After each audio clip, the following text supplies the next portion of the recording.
జై శ్రీరామ్. అందరికీ నమస్కారం. మరికొన్ని మంచి మాటలతో ఈరోజు మీ ముందుకు వచ్చేసాను. ఈరోజు ఒక చిన్న కథ చెప్పుకుందాం. ఒక గురుకులం ఉండేదట. ఆ గురుకులంలో చాలామంది శిష్యులు ఆ గురువుగారి దగ్గర విద్యను అభ్యసించేవారట.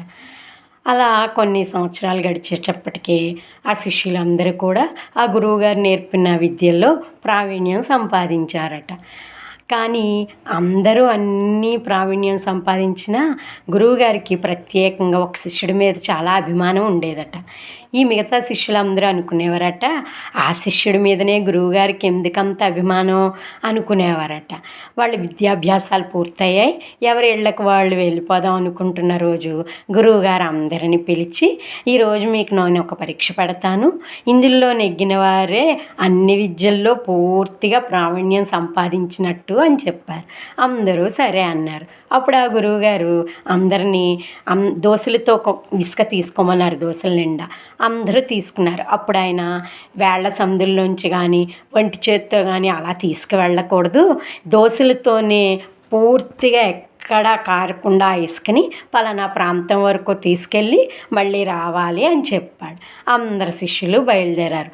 కొంత దూరం వెళ్ళేసరికి కొంతమంది దోశల్లోంచి వేళ సందులోంచి ఇసుక రాలిపోయింది.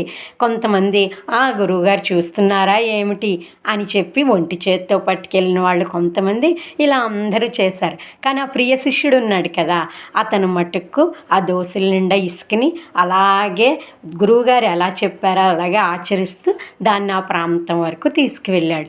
తీసుకువెళ్ళి అక్కడ వేద్దామని చూసేటప్పటికి తన దోశల నిండా ఆ ఇసుక కాస్త బంగారు నాణాలుగా మారిపోయి ఉన్నాయి. అప్పుడు మిగతా శిష్యులు తక్కువ ఇసుక తెచ్చిన వాళ్ళకి తక్కువ బంగారు నాణాలు, ఒంటి చేత్తో తెచ్చిన వాళ్ళకి ఆ ఒంటి చేత్తోనే బంగారు నాణాలు అలా వచ్చాయి.